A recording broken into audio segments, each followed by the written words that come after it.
Morning fasting sugar அன்எக்ஸ்பெக்டடாக ஹையாக வருதா?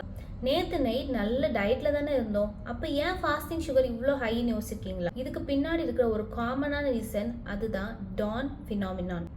நம்ம பாடி மார்னிங்காக ப்ரிப்பேர் ஆகும்போது கார்டிசால் மாதிரி சில ஹார்மோன்ஸை நேச்சுரலாக ரிலீஸ் ஆகும். இந்த ஹார்மோன்ஸ் லிவருக்கு சிக்னல் கொடுத்து பாடிக்கு தேவையான எனர்ஜிக்காக ஸ்டோர் ஆன குளுக்கோஸை பிளட்ல ரிலீஸ் பண்ண செய்யும். இது ரொம்ப காமன், எஸ்பெஷலி டயபெட்டிஸ் இருக்கவங்களுக்கு. ஓகே, இது எப்படி நம்ம மேனேஜ் பண்ணலாம்?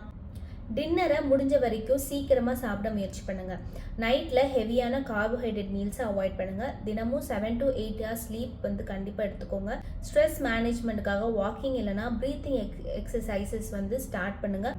மெடிகேஷன் இல்லைனா இன்சுலின் யூஸ் பண்ணுறீங்க அப்படின்னா உங்கள் டைமிங்கை டாக்டரோட டிஸ்கஸ் பண்ணுங்கள். முக்கியமான ஒரு அட்வைஸ், ஒரு சிங்கிள் ஃபாஸ்டிங் சுகர் ரீடிங்கை பார்த்து பயப்படாதீங்க. 3-4 நாட்கள் ரீடிங்ஸை ட்ராக் பண்ணுங்கள். பேட்டர்னை பார்த்தா தான் என்ன நடக்குதுன்னு சொல்லிட்டு கரெக்டாக புரிஞ்சுக்க முடியும். அடுத்த ரீலில் நைட்டில் சுகர் கம்மியாகி மார்னிங்கில் சுகர் அதிகமாக வர சுமோகி எஃபெக்ட் பற்றி பார்க்கலாம். இந்த வீடியோ உங்களுக்கு பிடிச்சிருந்துச்சா உங்கள் ஃப்ரெண்ட்ஸ் அண்ட் ஃபேமிலிக்கு ஷேர் பண்ணுங்கள்.